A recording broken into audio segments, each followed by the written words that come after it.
Good morning, everybody. Thank you guys so much for coming out on a Saturday morning. I know midterms are over, or for most of you midterms are over, and you guys look happy and energetic.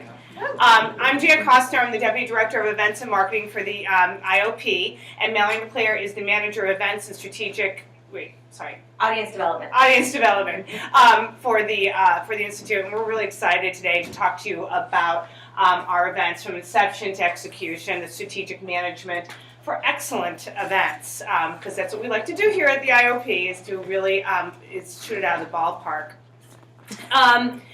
One thing a lot of things we want you to take away today, but one thing that's really important is that wherever you are in your career, you're always going to be involved in an event and somehow. Whether as you're moving up in your career, you'll be planning them, and then when you all become the CEO of a corporation or a company or a nonprofit or NGO, you're going to want to know what the planning is of the events you're going to be participating in, because you want to be sure that when you walk up to that podium that sound is working. So it's always going to be a part of your life. And also, some people, especially you guys, might be wondering more than me, why are we still doing events in this really wonderful day of technology, where you can phone it in, you can also do video conferences. It still matters. Face-to-face is really, really important. And here's just one little YouTube clip that I found that I thought was kind of amusing to show the importance of in-face meetings. One of the things why it's really important, there's been a lot of studies about face-to-face meetings and events, and one of my favorite facts is that they find that people are 30% more creative when they're meeting face-to-face. And a little anecdote, I don't know if you know this, but DreamWorks was created at a dinner, at a White House dinner, where Steven Spielberg and Jeff Katzenberg were sitting together and they started talking. That never would have happened at a conference call, a video conference call, or a teleconference call. That happened in person. So that's why events are very important, and it's important to set the scene so that people are comfortable to have those kinds of discussions. So I'm going to ask you all to turn off your technology. I know it's hard for me. I mean, my phone's right here, and we're trying not to look at it. So if I won't, I hope that you guys won't either. And want to go through what we're going to talk about today. First, we're going to review the event planning process. We're going to take you through an example of an event that we did using the process. And then we're going to give you all the opportunity to plan an event and then present back to us how you're going to put it together. So a little bit of everything. And as we go through today's presentation, please keep in mind three key things. Be proactive, be assertive, and you are always on. So now it's my pleasure to introduce Mallory McClaire, who has planned more than 100 IOP events and started her event planning with Millennium Park. So she is a great expert and is going to talk to you today about the steps in planning an event. All right, so you can go to the next one. We're going to go through this exercise thinking of an event as a giant puzzle. So there are many pieces to this puzzle that you have to think about from the second that event is an idea in someone's head to the end of that event. While I'm going through this, at any point, if you guys have any questions, please just raise your hand and stop me, because as you saw, there will be an exercise in the end. So I want to make sure you're getting all the information you need to be able to plan an event at the end of this. So starting here at the purpose of it, as soon as this event pops into your head, you have to figure out, why are you doing this? What's the thought behind it? Are you trying to maybe introduce people who would ordinarily never be in a room together? Are you trying to give students, as we often do at the IOP, a rare interaction with a very high-level official? Are you trying to spark dialogue? Are you trying to entertain someone? Are you providing a networking experience? All of these things will be the base point for all the other puzzle pieces moving forward, and it's something that you have to set goals for and keep in mind during every point in this process. Go to the next one. Budget is probably the next important thing when you're planning an event, because it will dictate everything afterwards. So my line of thinking is, especially if you're dealing with a new venue, a new space, assume that every single thing costs.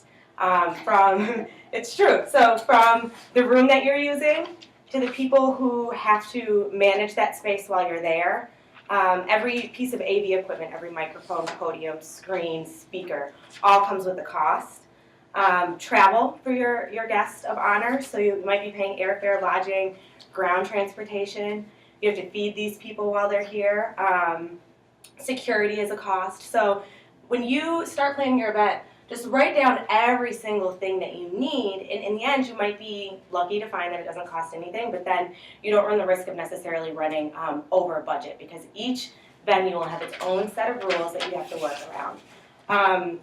Another thing that I always do is just build in a line item for miscellaneous, because as hopefully you'll learn at the end of this exercise, at any given point, something can throw a wrench into your plans, and you have to be ready to jump in, and you actually have to have the money to fix things if need be.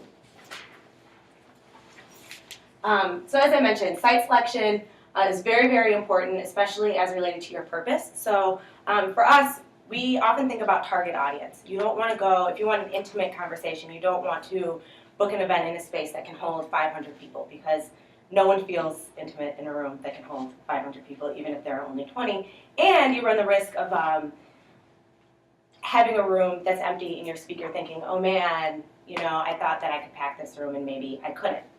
That being said, you also don't want to have a venue that's too small and then 500 people show up and you can't hold them. That presents issues not only for the flow of the event, but obviously for safety. You also want to consider your budget as you're picking your venue, because a lot of places will have the ability to provide services to you in-house, or they might just have lower rates. I think it's standard practice in most places to go for 3 bids. So it's almost like you're planning one event 3 times, but it's beneficial exercise because you'll familiarize yourself with different venues.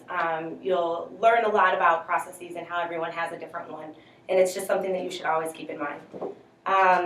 You will also want to think about the just general ambiance of a building. I think there's something very nice for us, at least, on this campus, because there are so many buildings with such character, and they represent the university really well. But sometimes you need a venue that has state-of-the-art AV, or you want to do something that's you have a blank slate because you have to bring in so much extra staging. So you have to think about ambiance just as much as size and cost when you're choosing your site.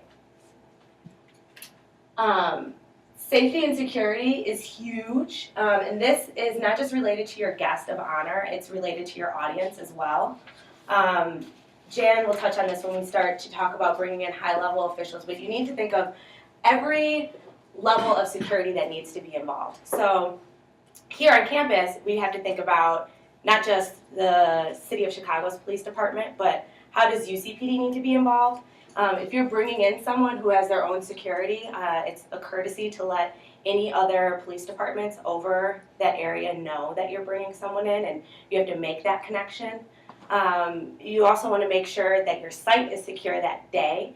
A lot of times that involves doing a walkthrough with advanced team or with a Secret Service agent or even UCPD, depending on the level of security that's needed. But that's one thing that you need to think about as soon as you book someone, is what type of security needs they'll have. As far as on-site, when you're dealing with a crowd of people, you have to think of every movement they have within a space.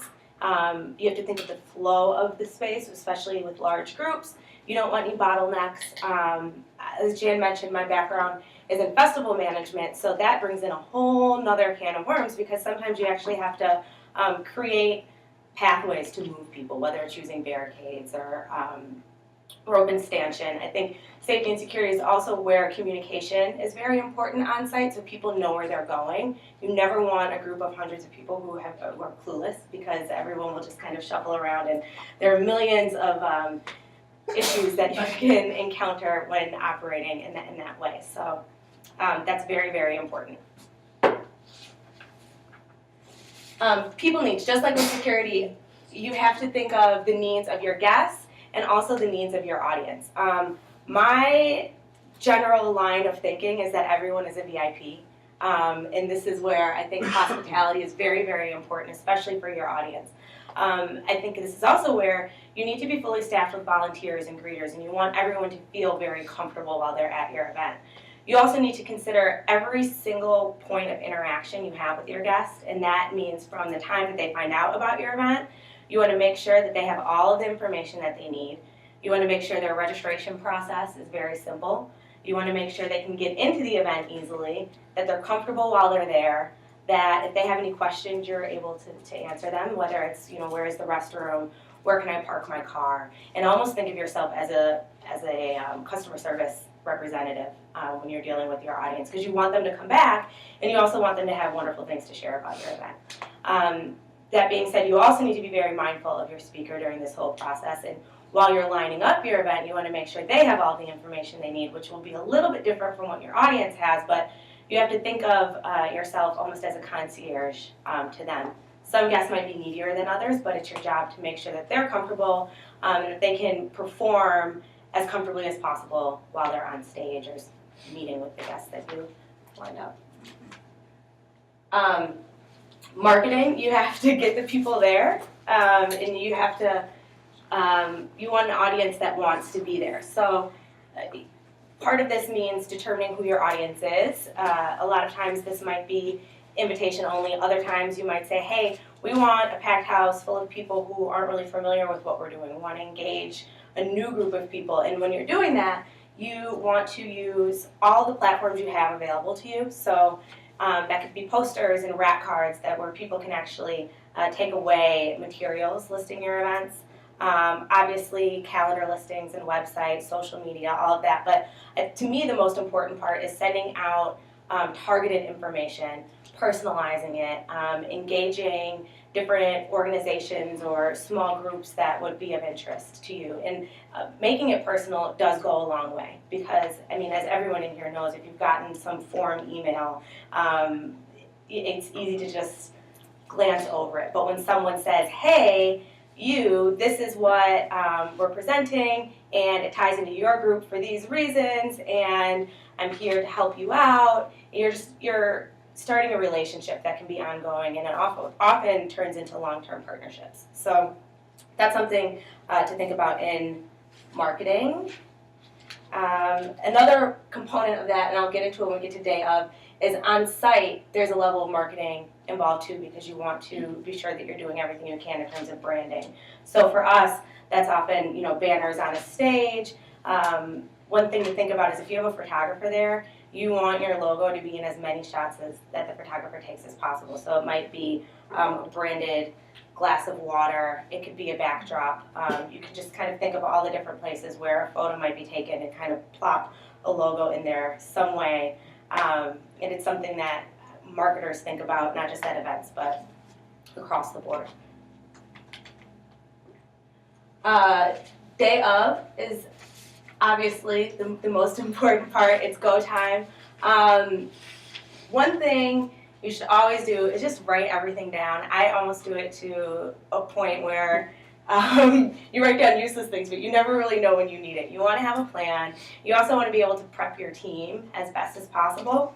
That being said, you also have to remember that you're never going to have everything down to a T. It won't always go according to plan, so you have to have plan A, B, C, D, just a million tricks in your pocket at any given time. So leading up to this, you have to be as proactive as possible, but oftentimes, it doesn't go according to plan, as I said, and you have to be very, reactive, you have to be resourceful, and you just have to be able to think on your toes.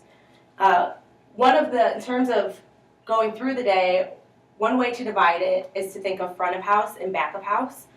So all the front of house needs are things like staging, making sure the stage looks exactly as it should. Your things for branding are up there. Water for the speakers are up there. You want to make sure all of the AV that you need is already in place. But this is also where you start tending to your audience. So you want to make sure that the seats look the way that they should. If you're dealing with any VIPs or high-level guests, you want to make sure that their seating is in place. You also want to make sure that they're getting to their seats and you're catering to their needs. This is where volunteer management is very important. You want to make sure you're fully staffed with ushers to also assist people to make sure people are sitting towards the front and you don't have a sea of empty seats up front. You also want to be mindful of crowd control. Sometimes you might be at an event with 1,000 people who need to move through all of those checkpoints within 45 minutes, and you just want to make sure that those things are moving as smoothly as possible. So it's also a big trick in not just problem solving, but being able to multitask, because if you're managing front of house, your mind has to be on every single one of those things the entire time. So you have to have like 10 sets of eyes almost as you're going through this. There's also backup house, and that's obviously everything behind the scenes. So in the green room, that's where the speakers often get prepped.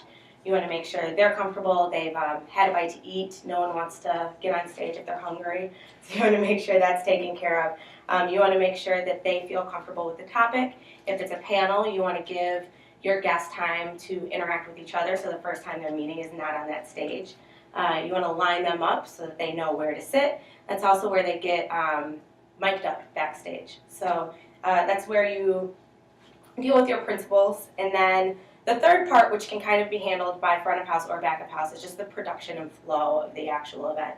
Someone has to be there to make sure everything is sticking to the timeline that's been set in place, and that you can, troubleshoot if anything's going on with the AV. Maybe the sound's a little bit off, maybe the lighting is a little bit off, and that's where a third person is often helpful, or at least someone who's handling front of house or back of house can switch roles and make sure that those things are going according to plan. And lastly, follow-up. I think that this is a basic principle, whether it's for gifts or just nice gestures, just always say thank you. I am still a huge fan of handwritten notes, but even if you can't, send an email, follow up with your speaker. One, to get feedback so you can do it better next time. Two is that it's a part of building a relationship with them. So you want to have your guests feel so comfortable that not only do they want to come back, but that they're encouraging other people to participate and to work with you in the future. So think of all of these interactions as the building blocks of a long-term relationship with your guests. And the puzzle all comes together, and not necessarily always in the order. No. That Bailey went through.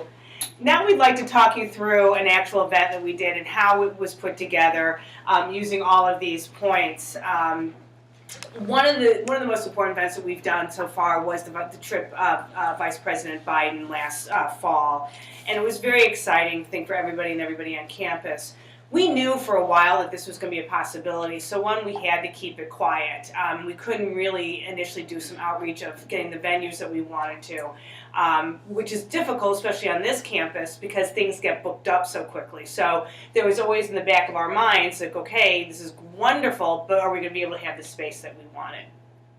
So finally we get the word that it's going to happen, and what they decided was they wanted the Vice President to do an off-the-record small event with students. So they got to dictate it. Usually we get to dictate the type of the event, the theme of the event, what's going on. But because this was so high level, they got to dictate it. And we liked that because we wanted to have an off the record where it's a little bit more casual. He made the decision, though, because he had two huge fundraisers, one in the morning and one in the afternoon.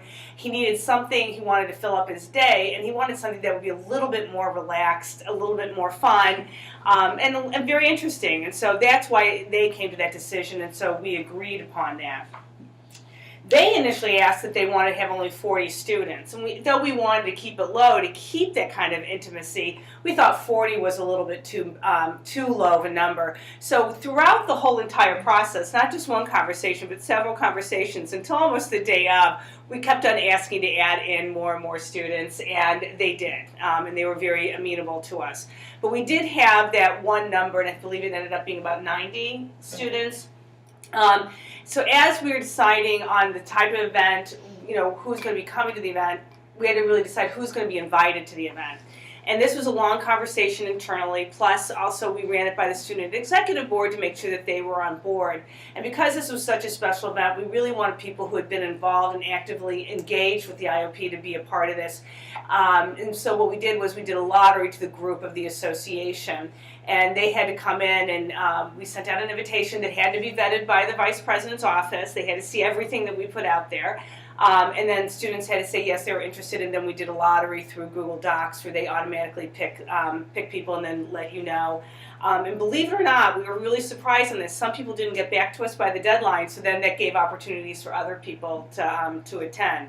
So that I found very interesting in the process. So as we were doing this, we also started picking the site, and internally we really liked the Quad Club. We love that library. It's a beautiful space. It's a nice, it fits a good amount of people. But we also knew, and I knew from my experience of doing presidential events, we needed to have some other sites to show on campus. So Mallory had already gone out and found out several other places on campus that would be available. And then we got the call from the White House, from the Vice President's office. They wanted to come and see the places. And this came with a whole group of people. Not only was it his staff. There's an advanced team that the Vice President uses. It was also security, the Vice President's media team, the Vice President's White House communications team that does a lot of the audio-visual, and other various staff people that come along on a visit such as this. So we started off with the Quad Club, and they wanted to see some other places, and we ended up taking them to at least 4 places on campus to show them what the venues were, and we settled on the Alumni House. And the reason why the Alumni House became such a great place was because it was very easy to secure. The Secret Service liked it. It didn't have a lot of people that were working in there. We could ask the people to leave to do the security check, so it wasn't displacing a lot of people. It was a self-contained building that they could go in and secure. There was parking, not on the street, that they could pull the motorcade up to. It had a great size. They loved the ambiance. The staff loved the ambiance of the room, of the main conference room. It also had great abilities for staff holds, because the Vice President also comes with a lot of people, in addition to the people who are helping to prep it. So there was a great place for them to hold. And also the security had a place for hold. It had restrooms that were located in a great place, right where the Vice President could walk in, so that was easy.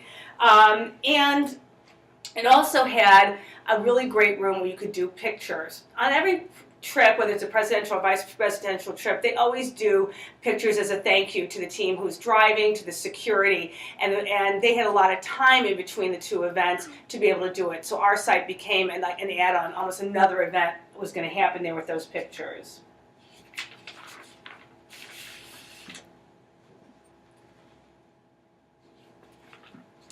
So once we got the site all secured, then we started discussing the room setup. And one of the most interesting discussions or negotiations that we had was how far the Vice President's chair could be from the first row. And we actually had a measuring tape that we were sitting down and going through with the lead agent for the Secret Service, showing it was X amount of feet in between. But that also meant that they wanted us to order pipe and, at this point, it was rope and stanchion. So right there was an additional cost.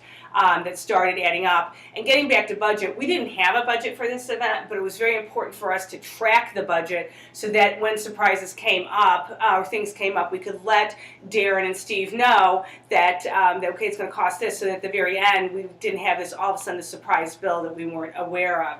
So the first thing was the rope and stanchion.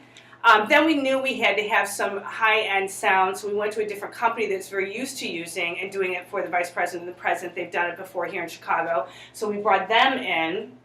So that was another additional, cost. And then certain little things started happening. Because they were going to do the pictures there, the Alumni House has a lot of windows, so they wanted pipe and drape down this one wall of windows so that people couldn't see in if the Vice President was walking around for security reasons. So that was another additional charge. Then we were going to do a meet and greet right where the Vice President walks in with David and before he walked into the room.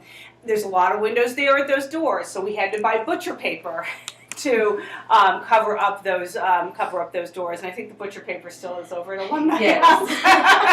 But if you ever need a butcher paper, because it comes in huge, it comes in a huge roll. You can't buy a small roll. Anyway, we've got a lot of it. So little things like that started, additional costs started adding up, and so that was something that we really had to keep track of. Now, security, they came with Secret Service, but the Secret Service also worked with UCPD as well as the local police department. So all these other layers came in.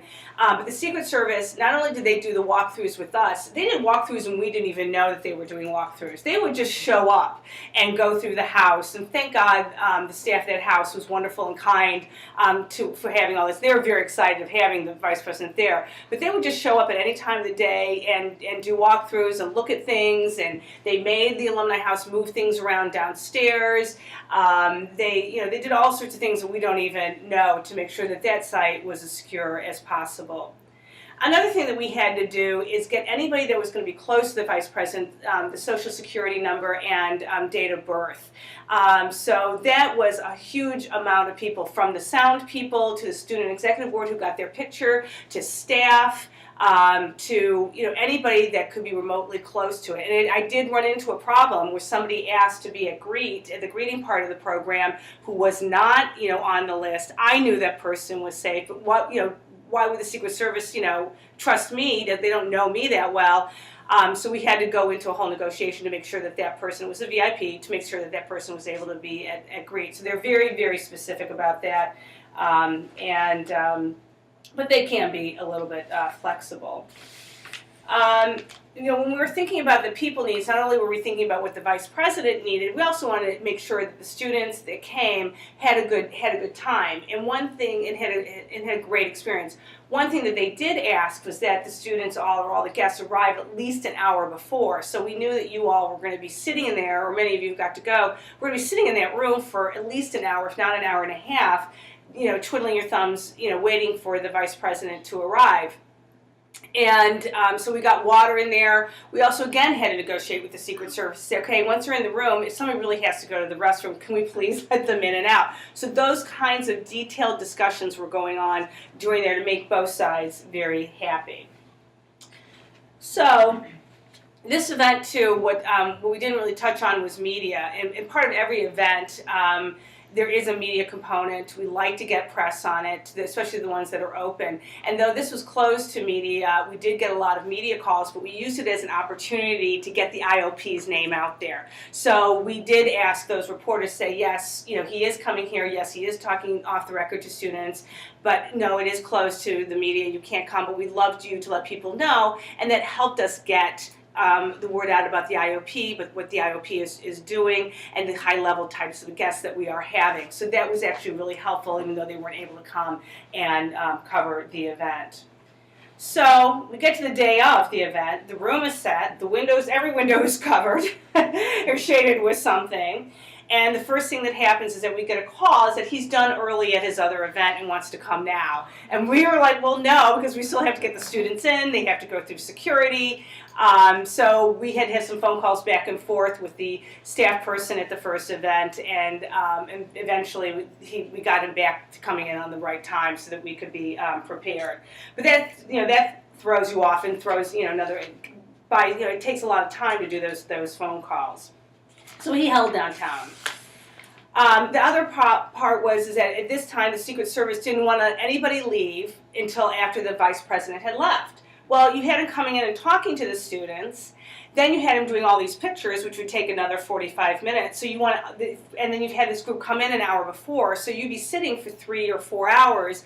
We thought that would be unfair. So again, we had to go into negotiation, and we got them to say, okay, everyone who's not having a picture could leave. Those who were having a picture had to stay until after the vice president left, and it worked out very well, because once he's ready to go, he goes, he clears out. But that was another little things in the day of about how you have to be proactive, and that you're always on and you're always looking, as Mallory said, your eyes are, you have to have 10 sets of eyes of what's going on the day.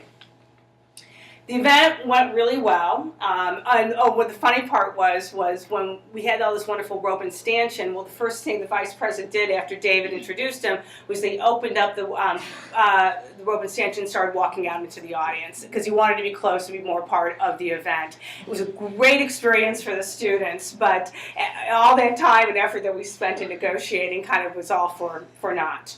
And I think one of the vice president's staff people predicted that was going to happen.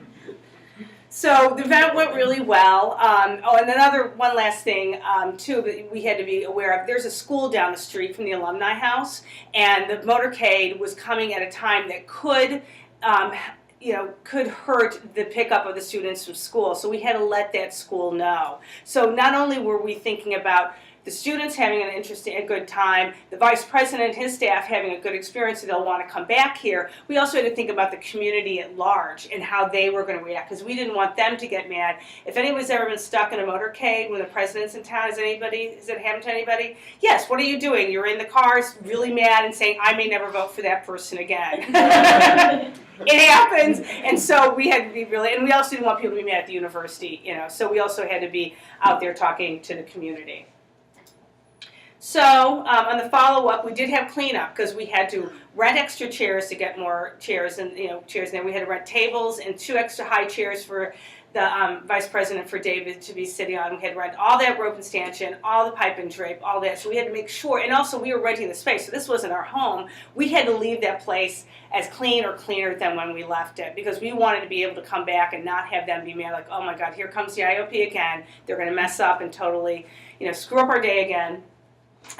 So we had to make sure that everything got cleared out, everything was left the way that it was when we first got there. And that's also very important with events, especially when you're going to be using certain venues over and over. You just want to leave it as clean as possible so they want to have you back. So we got the cleanup. We had to do a lot of thank yous, and not only was it thank yous, to the vice president for coming, but it was also thank yous to Alumni House for letting us disturb their day. It was thank you to the UCPD for jumping in last minute and working overtime to make sure this was happening. So there's a lot of that too, so that you are creating. Creating something where you can go back in and everyone wants to work with you again and again and again, especially when something is as high level as that. So we had to be proactive because, kind of going back through this, we had to be proactive because we need to show them a lot of different sites. So even before that, that group came in to look at the sites, we had to know that they needed a couple of other alternatives. We had to be proactive to think about what was best for the students, the people that were coming to the event. We had to be proactive in thinking about what's best for the vice president, so him and his team has a good experience here on campus. We also had things that came up on the day of that we didn't know were going to come up. Some people were late, so we had to also again talk to the Secret Service and work with them to let these people in come in late after they said no one can come in after this time.